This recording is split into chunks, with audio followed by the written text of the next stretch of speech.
Ngapain ikut seminar motivasi? Ngapain mendengarkan motivasi? Motivasi itu nggak ada gunanya. Toh, motivasi itu datang dari diri kita sendiri.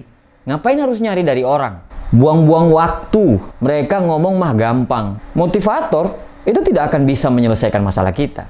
Di situ sebenarnya letak masalah utamanya gitu. Jadi belum apa-apa, kamu sudah reject duluan. Harusnya kamu membuka diri terhadap segala hal. Kalau kamu sudah menutup diri, mau motivasi sebagus apapun, mau siapapun motivatornya, tidak akan pernah kamu bisa termotivasi dengan motivasi tersebut. Memang betul, motivasi itu datang dari diri sendiri. Tapi kita ini cuma manusia biasa.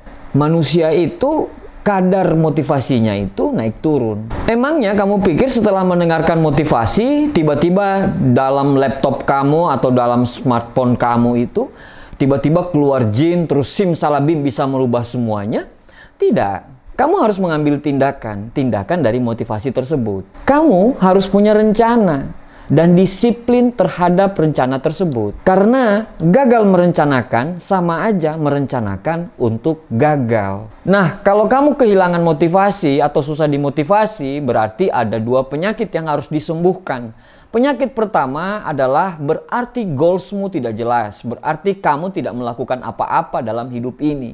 Nah, itu dulu yang harus disembuhkan. Anda harus mencari tahu apa goalsmu. Sebesar apa goalsmu. Logis tidak goalsmu itu. Bisa dicapai tidak goalsmu itu. Jadi, motivasi tidak akan ada artinya. Kenapa? Karena kamu tidak punya goals yang jelas. Anda harus bikin goals terukur. Yang paling penting adalah dari sebuah goals, dari sebuah pencapaian tersebut itu masuk akal.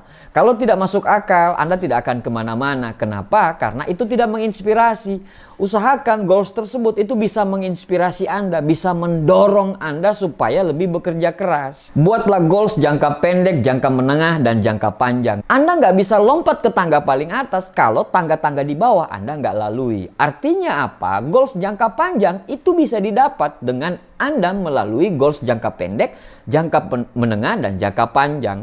Buat goals-goals itu menginspirasi kamu gitu. Penyakit yang kedua adalah Anda tidak punya alasan yang kuat untuk apa kamu meraih impian itu. Untuk siapa kamu mencapai impianmu? Kenapa kamu harus mencapai impianmu? Apa yang melatar belakangi kamu untuk mencapai impianmu? Temukan alasanmu kenapa Anda harus mengejar impian itu. Temukan alasanmu kenapa kamu harus mengejar impian itu.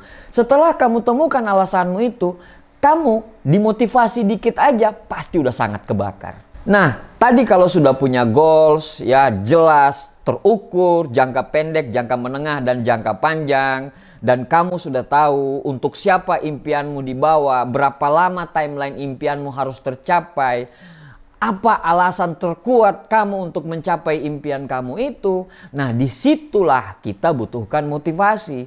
Kita cuma manusia biasa yang punya kadar motivasi kadang di atas, kadang di bawah, kadang naik, kadang turun. Motivasi memang betul datang dari diri kita sendiri. Tetapi kita harus sadari, kadang kita berjuang dengan lingkungan yang tidak baik. Kadang orang-orang tidak mendukung, bahkan orang-orang terdekat kita pun tidak mendukung. Nah, disitulah kita butuhkan motivasi. Kalau kita mau berkembang, kita harus cari motivasi itu. Motivasi itu sebagai bahan bakar. Motivasi juga itu untuk melindungi kadar yang naik turun tadi itu untuk menstabilkan Anda. Pada saat Anda lagi bekerja, pada saat Anda meraih impian Anda, orang sekeliling Anda tidak mendukung, Anda butuh motivasi-motivasi dari luar. Motivasi juga lebih membuat kita untuk berpikir jangka panjang. Misalnya seperti ini, kita ingin mencapai sebuah goals ke depan, tapi dengan cara ini kita mentok.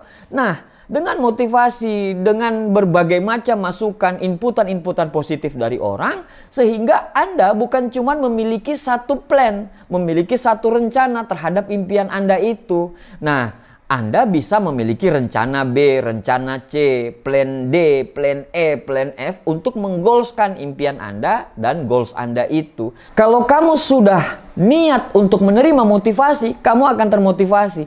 Tapi kalau kamu niat untuk tidak termotivasi, sampai kapanpun kamu tidak akan termotivasi. Motivasi itu hanyalah bahan bakar.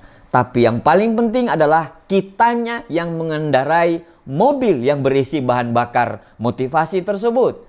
Kalau kita tidak berani mengendarai mobil tersebut dengan kecepatan berapapun, mobil tersebut tidak akan kemana-mana. Bahan bakar, motivasi, tidak akan jadi apa-apa. Intinya adalah Anda termotivasi, Anda action. Anda termotivasi, Anda action. Anda termotivasi, Anda action. Anda termotivasi, Anda action. Setelah Anda lakukan dua itu, insya Allah Anda akan sampai puncak. Terima kasih, sukses buat kita semuanya.